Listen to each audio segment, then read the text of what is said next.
Waspada pemuda harapan, jauhilah bahayanya zaman. Tawakal pada Sang Rahman, selama ruh masih dalam badan. Waspada pemuda harapan, jauhilah bahayanya zaman. Tawakal pada Sang Rahman, selama ruh masih dalam badan. Amanatul Ummah, sebuah pondok pesantren terbesar di Mojokerto, tepatnya di Desa Kembang Bulor, Kecamatan Pacet. Dengan jumlah santri mencapai ribuan yang berasal dari berbagai pulau di Indonesia. Amanatul Ummah memiliki beberapa instansi pendidikan, di antaranya adalah SMP dan SMA berbasis pesantren, Madrasah Sanawiyah dan Madrasah Aliyah Excellent, Madrasah Sanawiyah dan Madrasah Aliyah Akselerasi, dan juga Madrasah Bertaraf Internasional. Amanatul Ummah juga berhasil mendirikan sebuah instansi pendidikan tingkat perguruan tinggi, yakni Institut Pesantren Kiai Haji Abdul Halim, yang terdiri dari sarjana dan pasca sarjana. Perguruan tinggi yang secara pesat mampu bekerja sama dengan beberapa universitas ternama di luar negeri. Salah satunya adalah Al-Azhar University di Mesir.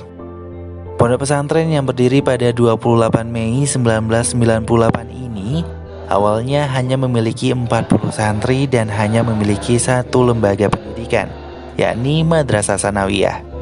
Di periode kedua pada tahun 2001 menjadi lembaga pesantren dengan didirikannya Madrasah Aliyah Amanatul Ummah. Hingga kini berkembang pesat di Surabaya dan Mojokerto. Amanatul Ummah tercatat pernah menjadi the most favorite school in Indonesia pada tahun 2018 dan juga menjadi pondok pesantren modern inspiratif di Indonesia, serta beberapa penghargaan yang diraih oleh para santri Amanatul Ummah yang sangat membanggakan hingga di kancah internasional. Lulusan santri Amanatul Ummah pun banyak melanjutkan studinya di perguruan tinggi di luar negeri dengan beberapa beasiswa yang mereka peroleh. Dan inilah Amanatul Ummah. Profesor Dr. Kiai Haji Asef Saifuddin Halim adalah dalang di balik berdirinya Pondok Pesantren Amanatul Ummah. Putra bungsu Kiai Haji Abdul Halim dari 21 bersaudara ini berhasil meraih cita-citanya untuk mendirikan lembaga pendidikan terbesar di Indonesia. Profesor Dr. Kiai Haji Asef Saifuddin Halim ini lahir di Lewi Munding pada 16 Juli 1955. Rasa ingin tahunya seputar dunia pendidikan sudah terlihat saat beliau kecil. Hal ini terbukti dari perjuangan beliau di dunia pendidikan. Sosok beliau adalah sosok yang sangat menginspirasi, dan beliau sosok yang bekerja keras, tidak pernah mengenal letih ataupun lelah, terutama kalau memiliki tanggung jawab, antara lain salah satunya adalah mengajar ngaji. Itu pasti beliau akan, bagaimanapun caranya, beliau pasti akan mengupayakan untuk tetap mengajar ngaji kepada santri-santrinya. Gigih dan ulet, inilah yang menggambarkan sosok Kiai Haji Asef Saifuddin Halim. Kegigihannya ini sudah nampak semenjak rasa penasarannya terhadap dunia pendidikan. Bersekolah di Sekolah Dasar Negeri Lewi Munding 1 Majalengka, di mana terkenal dengan sosok yang sangat sopan namun juga nakal. Tak dapat dipungkiri, Kiai Haji Asef Saifuddin Halim kecil pun sering menjadi bintang kelas kala itu. Setelah lulus sekolah dasar, Kiai Haji Asef Saifuddin Halim melanjutkan sekolahnya di SMP Negeri Lewi Munding Majalengka. Namun sayangnya ia tak ingin melanjutkan sekolahnya dengan alasan ingin menjadi pengembala kambing, seperti para nabi. Hal ini sempat membuat Kiai Haji Abdul Halim pun bingung. Kiai Haji Asef Saifuddin Halim pun masuk pesantren di Cipasung, Jawa Barat, Tasikmalaya.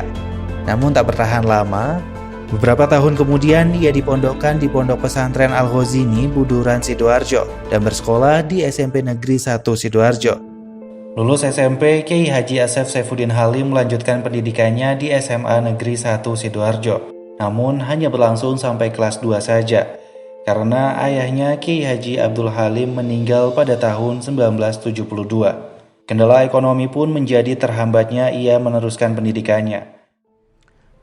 Abah saya adalah pendiri Jam'iyah Nahdlatul Ulama yang besar perannya dalam berdirinya Nahdlatul Ulama. Abah saya adalah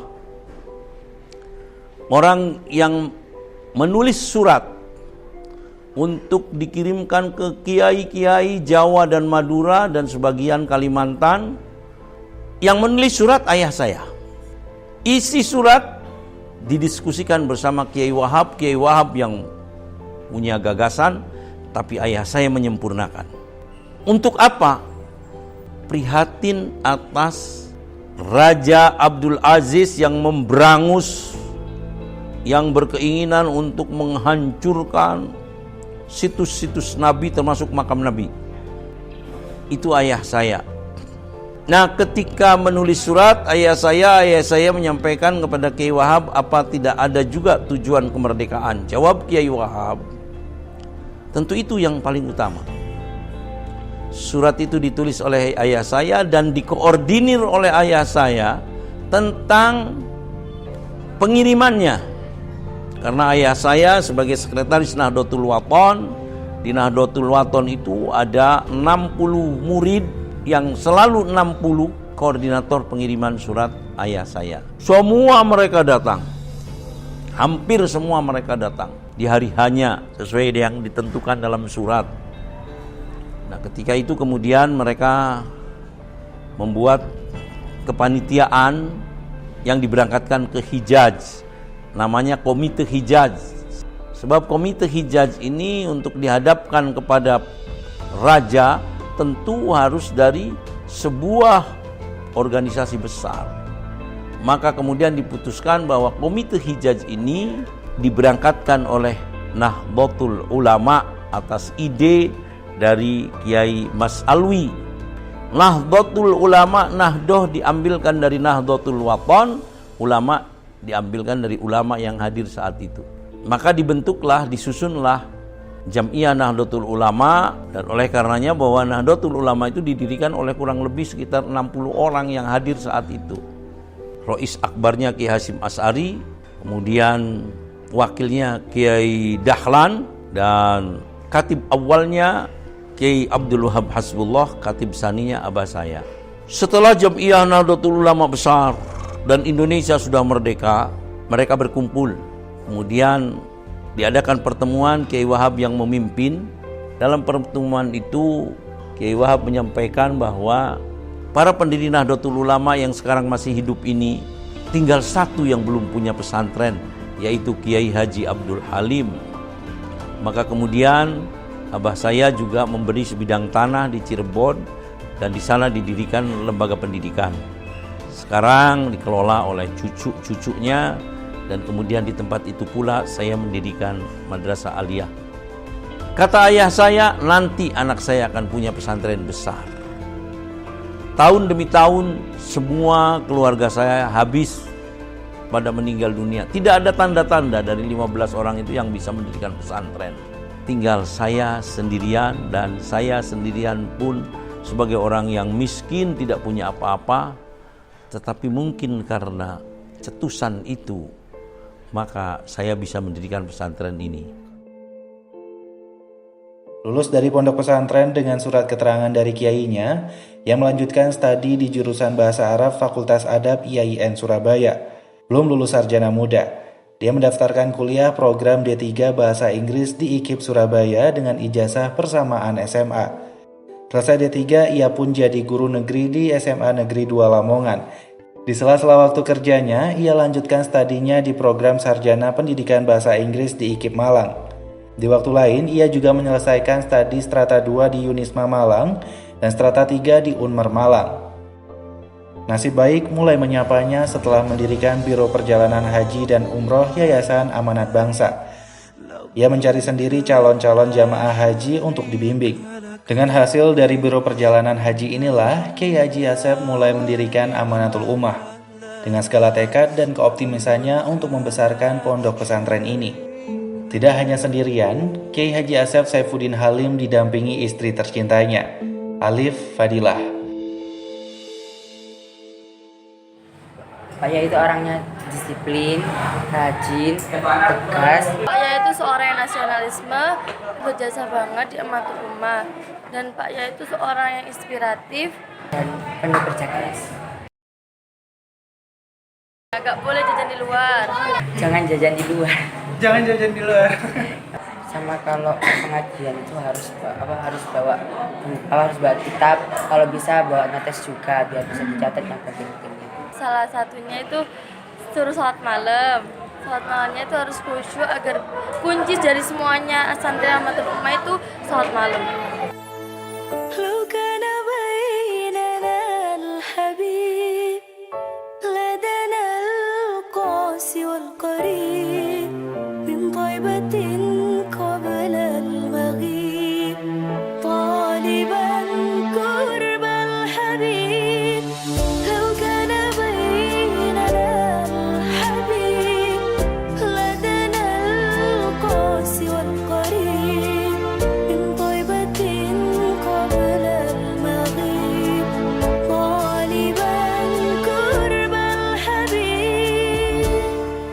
Oleh karena itu, ketika pun Amanatul Ummah dengan segudang award yang dimilikinya, tahun ini Amanatul Ummah mendapatkan award sebagai The Excellent Quality Education of 2020.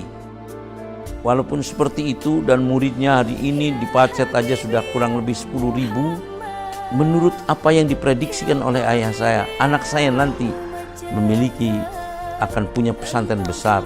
Berarti kebesaran yang semacam ini belum representatif dengan prediksi abah saya. Oleh karenanya, mohon doanya, saya akan mendirikan International University. Dan kalau sudah ada International University, insya Allah mungkin baru representatif untuk dikatakan nanti anak saya akan punya pesantren besar. Harapan kami sebagai putra beliau, semoga beliau sehat dan semoga Allah memanjangkan umurnya dan mewujudkan segala angan dan cita-citanya.